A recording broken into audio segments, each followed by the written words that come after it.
जय हिंद। आज आपकी बायोलॉजी क्लासेस शुरू होगी ऑनलाइन ज्ञानी क्लासेस पर, और मैं आपके साथ आपका होस्ट डॉक्टर आशीष कुमार शुरू करते हैं बायोलॉजी क्लासेस। तो हमारा बायोलॉजी क्लासेस के रिप्रोडक्शन से ये चैप्टर को कंटिन्यू करते हुए आज हम पढ़ने जा रहे हैं स्पर्मेटोजेनेसिस। और स्पर्मेटोजेनेसिस जो है गैमेटोजेनेसिस का एक पार्ट है। तो गैमेटोजेनेसिस क्या है? Beginning of the puberty, beginning at the puberty, यानी कि जिस किसी भी एडल्ट में जो है, ह्यूमन एडल्ट में जब प्यूबर्टी शुरू होती है तो इसका मतलब है कि उसमें स्पर्मेटोजेनेसिस और फीमेल में oogenesis शुरू हो चुकी है, और उसमें कुछ हार्मोन्स जो हैं चेंजेस होने लगते हैं, यानी कि जो सेक्स हार्मोन्स हैं वो ज़्यादा रिलीज होने लगते हैं, उसको बोलते हैं प्यूबर्टी आना। और उसमें काफ़ी सारे चेंजेस आने लगते हैं, जैसे कि आपका दाढ़ी आना, मेल्स की अगर बात करें तो दाढ़ी आना, उनकी आवाज़ भारी हो जाना, ठीक है, और मूछें वगैरह आना, है ना, ये सब सारी चीज़ें। और उनमें जो है बॉडी का भी ग्रोथ होता है, जैसे कि मोटे भी होते हैं कुछ लोग मोटे नहीं भी होते हैं, लेकिन उनकी बॉडी में ग्रोथ आता है और मेच्योरिटी भी आती है। तो वो प्यूबर्टी के कुछ साइन है। इसी तरह से फीमेल्स में भी रहते हैं कि उनके जैसे ब्रेस्ट साइज का इंक्रीज होना और उनका पीरियड आना, ठीक है ना, ये सब सारी चीज़ें फीमेल में रहती है उनकी प्यूबर्टी के लिए, जो कि इंडिकेट करता है कि उनकी प्यूबर्टी शुरू हो गई।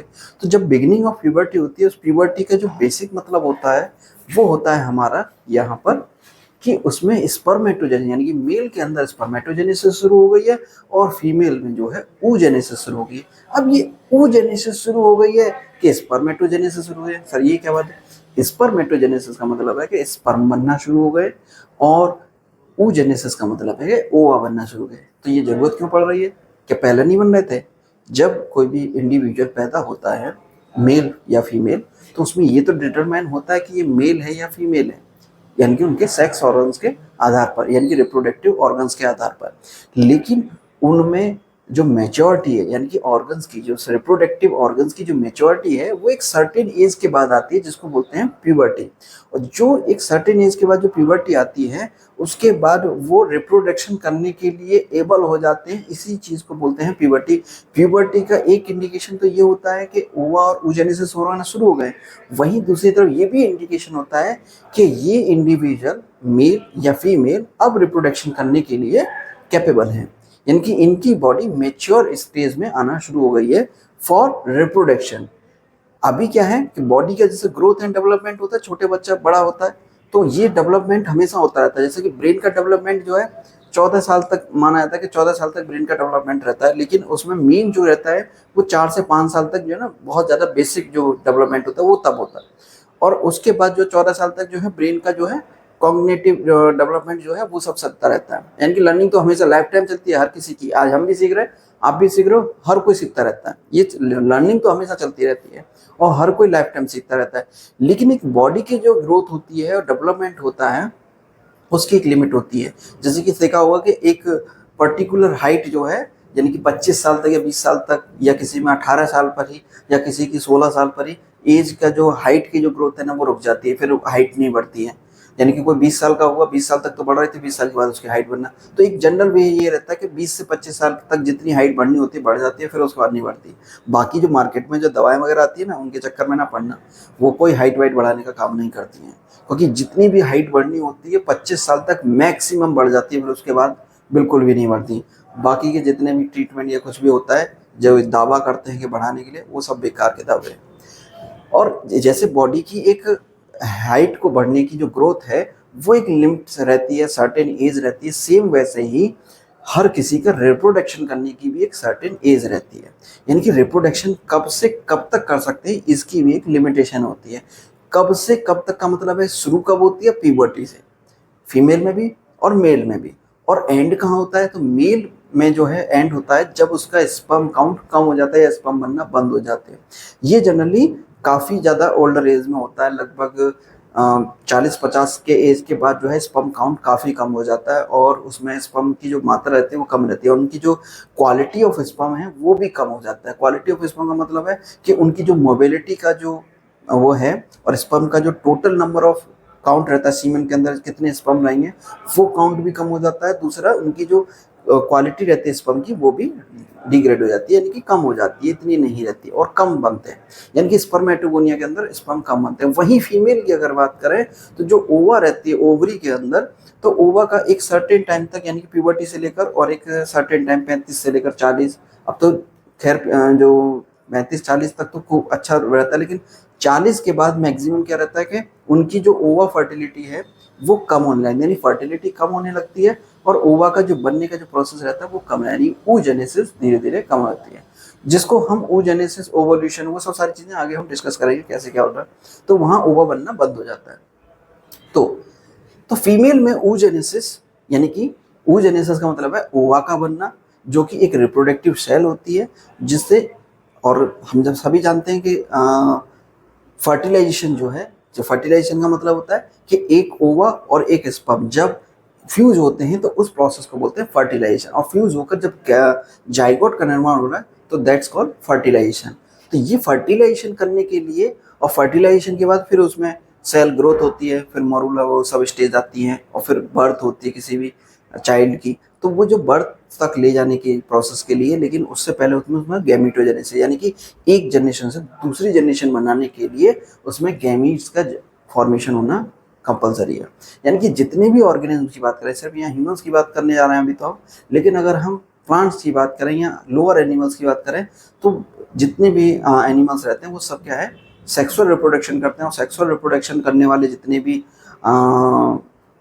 ऑर्गेनिज्म हैं जो सेक्सुअल रिप्रोडक्शन दिखाते हैं, शो करते हैं, उन सब में क्या है, गैमीट्स का फॉर्मेशन होता है। गैमीट्स फॉर्मेशन का मतलब होता है कि उसमें स्पर्म या ओवा बनेगा, और यहाँ स्पर्म ओवा एनिमल्स के केस में बोला जाता है, लेकिन अगर प्लांट्स के केस में बोला जाता है तो स्पर्म और ओवा नहीं बोला जाता, वहाँ बोला जाता है मेल गैमीट्स का और फीमेल गैमीट्स का फॉर्मेशन होता है। तो इस तरह से जैसे एक फ्लावर होता है उसमें मेल गैमीट्स फीमेल गैमीट्स दोनों होते हैं, सेम वैसे ही यहाँ पर मेल गैमीट्स और फीमेल गैमीट्स, और फीमेल गैमीट्स को यहाँ पर ओवा बोला जाता है मेल्स के अंदर, फीमेल्स के अंदर, और मेल गैमीट्स को जो है स्पर्म बोला जाता है। तो स्पर्म बनने की जो प्रक्रिया है उसको बोलते हैं स्पर्मेटोजेनेसिस, और ओवा बनने की फॉर्मेशन के प्रोसेस को क्या कहते हैं, oogenesis।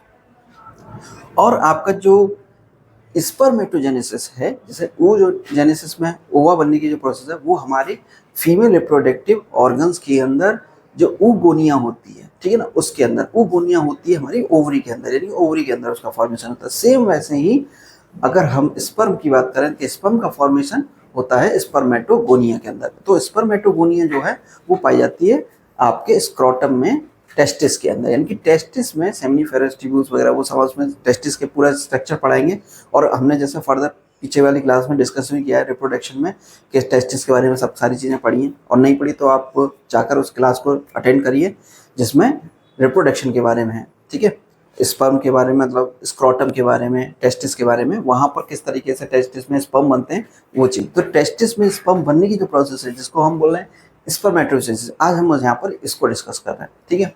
तो स्पर्मेटोगोनिया के अंदर बनता है आपका स्पर्म, और स्पर्म को स्पर्मेटिड भी बोलते हैं, यानी कि स्पर्म को स्पर्मेटिड यानी कि छोटे छोटे स्पर्म को स्पर्मेटिड भी बोलते हैं, और जो कि स्पर्मेटोजेनेसिस स्पर्मेटोजोआ स्पर्म का ही दूसरा नाम जो है स्पर्मेटोजोआ भी बोल दिया जाता है, ठीक है, जैसे उसको भी ओवा। तो both spermatogenesis and oogenesis have three phases in a common, यानी कि स्पर्मेटोजेनेसिस ये जो फेज है, हमने ये तो देख समझा कि स्पर्मेटोजेनेसिस में स्पर्म बनना और oogenesis में ओवा बनना, लेकिन ये दोनों ही फेजेस में, दोनों ही 3 फेजेस में कंप्लीट होती हैं, यानी कि एक फॉर्मेशन होना, एक मैच्योर होना, और एक उसका जो है ग्रोथ होना, ठीक है ना। तो ये तीनों फेजेस में होता है। तो पहला जो है मल्टीप्लिकेशन फेज, मल्टीप्लिकेशन मतलब है उसका फॉर्मेशन कैसे हो रहा है, किससे उसका मल्टीप्लाई होकर, यानी कि कैसे डिवाइड होकर उसका सेल बनना है, प्राइमरी सेल बनना है। प्राइमरी सेल के बाद फिर जब उसका ग्रोथ फेज कैसे आ रहा है, यानी कि वो कहाँ पर ग्रोथ कर रहा है, कहाँ डेवलपमेंट हो रहा है, फिर उसका मैच्योरेशन रहता है। तो वो भी ओवा में भी और स्पर्म में, दोनों में ये तीनों फेज कॉमन रहते हैं, दोनों में ही ये कॉमन रहते हैं। यानी कि आज जो स्पर्म बना है वो उसको बनने के लिए काफ़ी दिन पीछे जो है मेहनत रहती है, जिसमें 3 फेज में वो सारी जो एक मैच्योर स्पर्म की जो सीमन के अंदर जो हम एजैकुलेट किया जाता है, उस इजैकुलेशन से पहले जो स्पर्म है, मैच्योर स्पर्म है, वो तीनों फेज से होकर गुजरा हुआ होता है, ठीक है। सेम ऐसे ही जब ओवुलेशन जब होता है, ओवुलेशन मतलब पीरियड के टाइम पर पीरियड तो एक लास्ट प्रोसेस रहती है उसमें मेंस्ट्रुएशन में जो ओवुलेशन वाला जो पीरियड रहता है जिसमें ओवा ओवरी से निकलकर फैलोपियन ट्यूब में जाता है जिसको बोलते हैं ओवुलेशन। उस ओवुलेशन में जो ओवा निकलकर जो फैलोपियन ट्यूब में पहुंचा है दैट मीन कि वो ओवा जो है मैच्योर स्टेज में है, लेकिन उससे पहले वो कैसा था कि ग्रोथ स्टेज में और मैच्योरेशन स्टेज में चल रहा था और वो ओवरी के अंदर बना था। तो ओवरी से निकलकर जब वो बाहर जाता है यानी कि अब वो मैच्योर है फॉर फर्टिलाइजेशन। तो फर्टिलाइजेशन के लिए जब स्पर्म और ओवा तैयार हो जाते हैं तो फर्टिलाइजेशन को तैयार हो जाने से पहले से लेकर और बनने से लेकर बीच में जो पूरी प्रोसेस है उसको 3 फेज में डिवाइड किया हुआ है, मल्टीप्लिकेशन फेज, ग्रोथ फेज और मैच्योरेशन फेज। ठीक है, इनको बाद में फिर से डिस्कस करेंगे कि कैसे उसमें मैच्योरेशन फेज में क्या होता है, कैसे सब सारी चीज़ें होती हैं। ठीक है, तो स्पर्मेटोजेनेसिस कहाँ होती है? स्पर्मेटोगोनिया में। स्पर्मेटोगोनिया के अंदर स्पर्म बनते हैं, उसको बोलते हैं स्पर्मेटोजेनेसिस। अच्छा, ये जो स्पर्मेटोजेनेसिस होती है, स्पर्मेटोजेनेसिस जो है ये डिवीजन जो है, स्पर्मेटोजेनेसिस वाला जो डिवीजन है ये नॉर्मल डिवीजन नहीं होता, ये स्पेशल डिवीजन होता है जिसको बोलते हैं आपका माइटोसिस डिवीजन। एक होता है माइटोटिक डिवीजन और एक होता है माइटोसिस। या सेल डिवीजन जब हम पढ़ा रहे थे उस क्लास में, तो सेल डिवीजन वाली क्लासेस में हमने बताया था कि 2 तरीके का सेल डिवीजन होता है, एक माइटोटिक डिवीजन और एक मियोसिस डिवीजन। तो उसमें से जो मियोसिस डिवीजन होता है उसमें नंबर ऑफ क्रोमोसोम्स की संख्या हमेशा आधी हो जाती है, और आधी हो जाना क्यों जरूरी है, ये सब सारी चीजें हमने उसमें डिस्कशन की। तो यहाँ पर क्या है कि 2n जो है यानी कि जो स्पर्मेटोगोनिया है वो डिप्लॉयड सेल होती है, यानी कि जो हमारी ह्यूमन सेल्स की जितनी भी नॉर्मल सेल्स जितनी होती है, यानी कि ट्रिलियंस ऑफ सेल्स के बारे में जब सेल चैप्टर में बताया था कि ट्रिलियंस ऑफ सेल्स पाए जाते हैं, तो जितनी भी सेल्स होती है हमारी बॉडी के अंदर वो सब सेल्स कैसी होती हैं? डिप्लॉयड सेल्स होती हैं। यानी कि उनमें क्रोमोसोम्स की संख्या कितनी है? 46, यानी कि 23 पेयर क्रोमोसोम्स की संख्या होती है।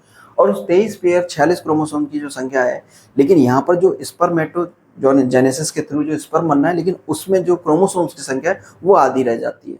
वो किस प्रोसेस के थ्रू? वो होती है सेल डिवीजन के मियोसिस के थ्रू।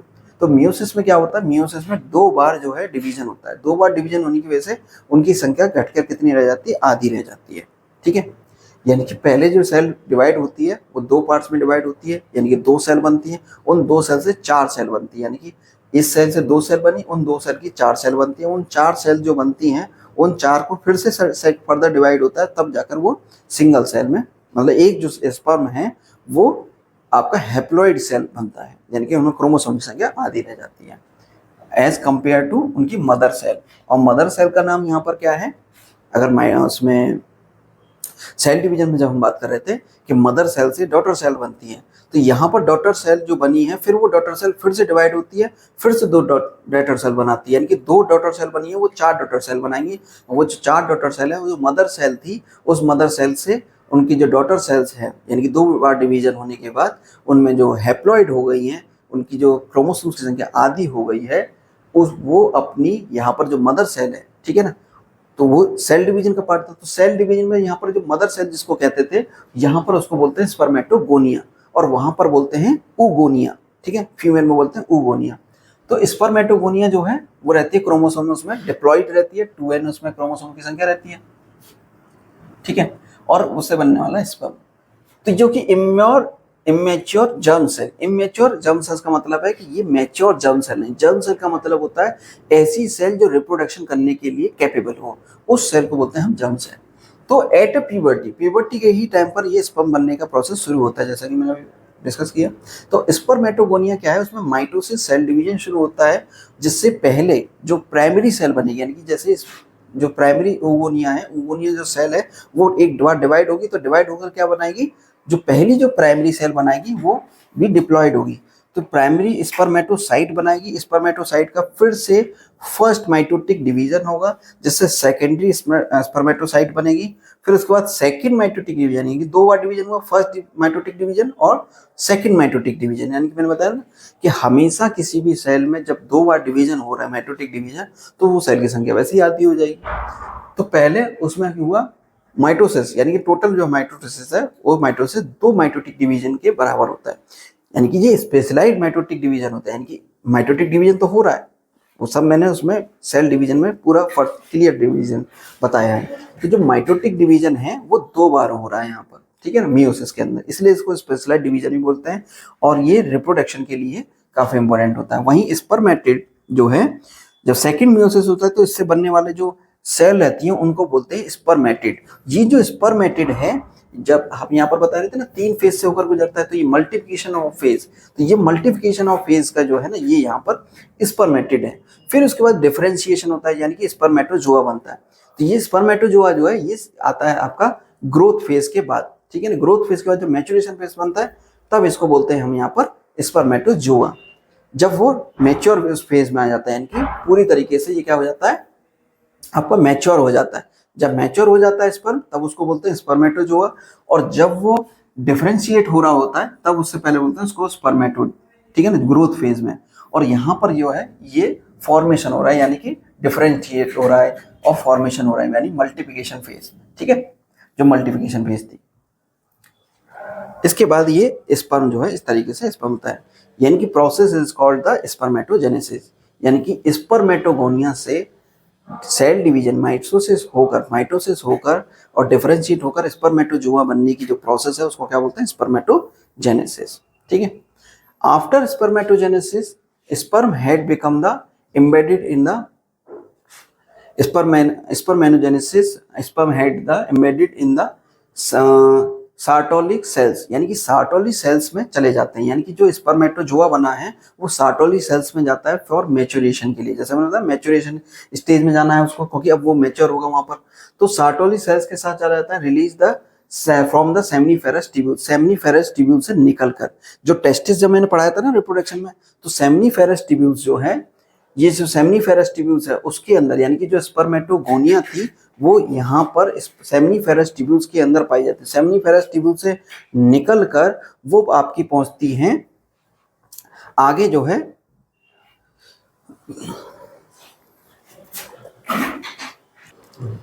तो वो जो सेमिनिफेरस ट्यूब्यूल से निकलकर एपिडिडाइमस में पहुंचता है, और एपिडिडाइमस में क्या है वो मैच्योर होता है, यानी कि स्टोर भी रहता है और मैच्योर भी वहीं रहता है, और वहीं पर स्टोर बन रहते हैं। एपिडिडाइमस मैंने बताया था ना टेस्टिस के ऊपर काफ़ी बल्जी एरिया होता है, वो भी उसमें भी काफ़ी सारे ट्यूब्यूल्स होते हैं, और लेकिन वो काफ़ी ज़्यादा थिकनेस वाला एरिया होता है, और उसी एपिडिडाइमस के अंदर यहाँ पर स्टोर भी रहते हैं और मैच्योर होते रहते हैं धीरे धीरे सेमिनिफेरस ट्यूब्यूल। तो correction of the स्पर्मेटो of the spermatogenesis, यानी कि जो करेक्ट जो ऑर्डर है, ऑर्डर क्या है इसका, स्पर्मेटोगोनिया से क्या बनेगा स्पर्मेटोसाइट, और स्पर्मेटोसाइट से क्या बनेगा स्पर्मेटिड, और उससे बनेगा स्पर्म। ये जो करेक्शन है ना, कभी कभी आपके नीट में इस तरह के क्वेश्चन आते हैं कि करेक्ट द उनका फॉर्मेशन होने की जो प्रोसेस है वो कौन से प्रोसेस है, किस तरह से, तो कभी कभी तो इस तरीके से पूछ लेता है, जो कि ये 2009 में पूछा गया इस तरीके से एक कई सारे 4 ऑप्शन बना दिए, इनको आगे पीछे कर दिया, लेकिन उसका जो करेक्ट ऑर्डर है वो ये है स्पर्मेटोगोनिया से स्पर्मेटोसाइट, और स्पर्मेटोसाइट से स्पर्मेटिड, और स्पर्मेटिड से स्पर्म। अगर हो सकता है कि कुछ डिफरेंट पूछे इस बार, तो डिफरेंट पूछेगा तो वो क्या पूछेगा स्पर्मेटोगोनिया लगा देगा, फिर प्राइमरी स्पर्मेटोसाइट लगाएगा, फिर सेकेंडरी स्पर्मेटोसाइट, फिर स्पर्मेटिड, और फिर स्पर्मेटोजोआ, तो ऐसा भी लगा सकता है, यानी कि इनको भी ऐड कर सकता है। तो अगर इनको ऐड नहीं भी कर रहा है तो ये जो ऑर्डर है इसको याद रखना अपने दिमाग में, ठीक है, और यही ऑर्डर हमेशा याद रहेगा। तो इसमें कंफ्यूज मत होना कि स्पर्मेटोसाइट जो है स्पर्मेटो से पहले बनेगा, ये यहाँ पर ज्यादातर लोग बच्चे जो है कंफ्यूज होते हैं कि स्पर्मेटिड जो है स्पर्मेटोसाइट्स के बाद आए, लेकिन ऐसा कभी नहीं है। साइट्स हमेशा जो है, साइट्स की बात हो रही है वो सेल है, और सेल जो है अपने आप में यहाँ पर डिफरेंशिएट नहीं हो रहा है। यहाँ पर जब डिफरेंशिएट हो रहा है ना, सेल से एक स्पेशलाइज सेल बननी है जिसको हम स्पर्म बोल रहे हैं, यहाँ जब डिफरेंशिएट हो जा रहा है तब ये स्पर्मेटिड बनना है, ठीक है ना। तो अभी डिफरेंशिएट नहीं हुई है, और यहाँ पर जो सेल की स्टेज है ये सेल स्टेज में है, तो सेल स्टेज में यहाँ पर इसको इसका बोला जा रहा है साइट वर्ड यूज किया जा रहा है, कि स्पर्म बनने के लिए तैयार है और जो कि सेल स्टेज में है, इसलिए इसको स्पर्मेटोसाइट्स बोल रहा है। और यहाँ पर स्पर्मेटिड, यानी कि अब यहाँ पर जो इनकी क्रोमोसोम्स की संख्या वो आधी रह गई है, स्पर्मेटिड हो गया, यानी कि स्पर्म बनने का कंप्लीट हो गया, यानी कि डिफरेंशिएट हो गया है कि अब ये स्पर्म ही है, ठीक है। अभी ये स्पर्म बनने के लिए तैयार थी और यहाँ स्पर्म कंफर्म हो गया कि स्पर्म है। अब यहाँ पर ये स्पर्म अगर लिखा हुआ है तो इसका मतलब ये मैच्योर स्टेज में है, ये मैच्योर स्टेज में है, ये सेल स्टेज में है, ये आपका कौन सा मदर सेल स्टेज में है, यानी कि इसमें क्रोमोसोम की संख्या ओगोनिया के स्टेज में है, ठीक, सॉरी स्पर्मेटोगोनिया मदर सेल, यानी कि हमारी जो नॉर्मल सेल्स रहती है डिप्लॉयड सेल उस कंडीशन में, ठीक है ना, याद रखना इसको। जो स्पर्मेटोजेनेसिस है स्टार कहाँ से होता है, अब इसका जो रेगुलेशन है, यहाँ पर हम बात कर रहे हैं यहाँ पर रेगुलेशन की, जो कि हम आगे फर्दर डिवाइड करेंगे दूसरे उसमें लेक्चर में हम क्लियर करेंगे कि स्पर्म, इसको स्पर्म बनने की जो प्रोसेस रहती है, कितने स्पर्म बनते हैं और कहाँ बनते हैं और उसको कौन रेगुलेट करता है। तो हमारे ब्रेन में जो GnRH है, ठीक है ना, गोनेडोट्रोपिन रिलीजिंग हार्मोन्स, जो कि हाइपोथैलेमस से रिलीज हो रहा है, वो हाइपोथैलेमस से हमारे पिट्यूटरी ग्लैंड में, और पिट्यूटरी ग्लैंड से निकलने वाला जो गोनेडोट्रोपिन हार्मोन्स है, यानी कि 2 हार्मोन्स निकलते हैं, यानी कि ये हार्मोन्स हाइपोथैलेमस से निकलने वाला जो गोनेडोट्रोपिन रिलीजिंग हार्मोन्स है, ये हार्मोन्स इस बात के लिए करता है, जब ये इंक्रीज होता है तो इससे क्या रहता है कि anterior part of pituitary gland से 2 हार्मोन्स निकलते हैं, एक फॉलिकुलर स्टिमुलेटिंग हार्मोन और एक ल्यूटिनाइजिंग हार्मोन, जो कि सार्टोली सेल्स और लीडिंग सेल, इन दोनों की मैच्योरेशन और उनको स्टिमुलेट करने के लिए रेस्पॉन्सिबल होते हैं, जिससे कि स्पर्मेटोजेनेसिस आगे फर्दर प्रोसेस होती है। ठीक है,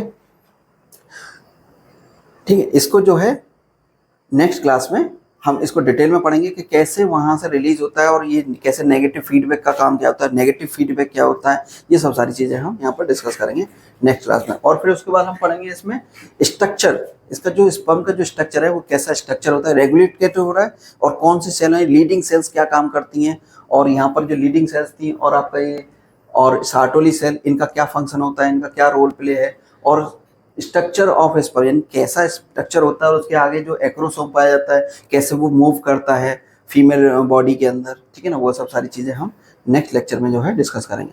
ठीक है ना, जो स्पर्म का जैसे आपने देखा होगा ना, टेल रहती है, पूंछ ऐसे हिलती रहती है, तो वो सब सारी चीज़ें हम आगे डिस्कस करेंगे। ठीक है, जय।